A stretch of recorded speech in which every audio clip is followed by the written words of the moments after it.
Abatura b'ekyaro kya Siyoni omutawuni kanse ya Mpefu omu district ya Kagadi bagwerirwe akagwe bwanyuma y'omushaija w'emyaka 35 okufeera omu kavuyo k'okurwanira omukazi obiire nakora omu baara omu tawuni egi. Amon aine byona owabingi barikumanya nka Amosi omutura wa Siyoni bataahi be bamutematemire yafeeraho aha rushaaha nka 6 z'ekiro. Mbire mbyamiza zirisha mukaga ndashika 50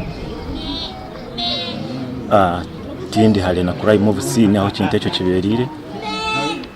umuntu yaterera esimu aturu kumanya kiriya hebe nabuza arochi ati aine byona Amosi bamutematemera umwirembo lyanyomu mbone mubi yo ari kubi munonga ari so kwimuka nanye shohora shangwa nangwa abandi bantu bayikiro bingi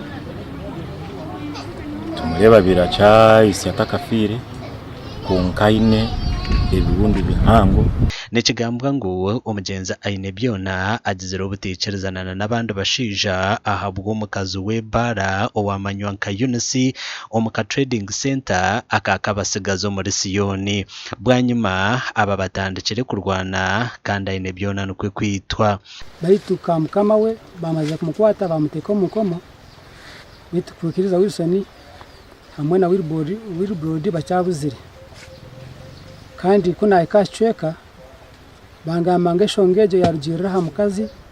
wabayina kabara omusento omwe obakweta Eunice ngabo jabo mojo obayisire abantu bamwetayine yanayendo mukazi ogwe.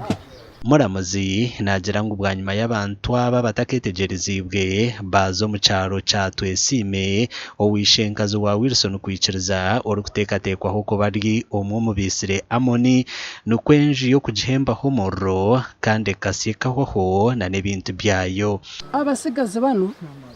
gukora ibintu nkebyo obumwe nisetwa kunywa amarwa mingi hamwe bakwesa n'enjahi hamwe n'obuntu bakuteka siyo rimi mangu nimbijaji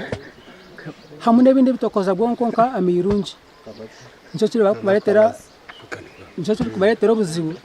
kubinywa bakamara bahindukira mutwe bakaza kwijuka bakoze emishango. Abasigazi kandi n'abashija bona abari kukwana nimba message ndi kugamba abakazi ni bingi ureke kureba ubwo amishokaga muhetekaho munonga abakazi bariho bingi ubwo yarema n'umurugo n'urundo ndije. Nyina w'umugenzi Mary Chembo nagira ngo ahuriro rwaraheru kandi ukuza kwija nukwe kushanga umutabano bamwisire ngende muno muharo munzu muza ntuka yego gwarwe nakurusha gukurezwa kakanya ngaramire ati mpaka no mukabara yifa twashobora kubona sound yero kutora ruguru tugumira kubanja boro mutyaje ngo ine ndugaho ngo ine ndikuru najiro mu nyanya twuke kurusha ngo ine ndungware kugwana ati inyumuka speed no maraje ankora ati handi kumva nayo ko mujyango kuza kugura bugikirira cyinshi cyane tera hasi mushobwe ngo babiri bamutera umuhoro ati umukazi arukutunda gushara sari aterende ati boy nakureba niwo wayito muntu boy wayito muntu ati nanye nyirukanga mpika bashanga bamara kumutere jambia ari akwise na furubirwo urufuro bamutere jambia nashanga shataburikire ko kwari yashababo bushoborozi okumuhwera omukutungo buringaniza na n'ubundi buhwezi ngwabwo kuba mutabana musigira abana. Polisi nkure ya Kagadi yahika hamwanya ugu kandi yicirizo kuziko mugenzi aine byona. Amakuru agagasha kwa Thomas Tumwebazi.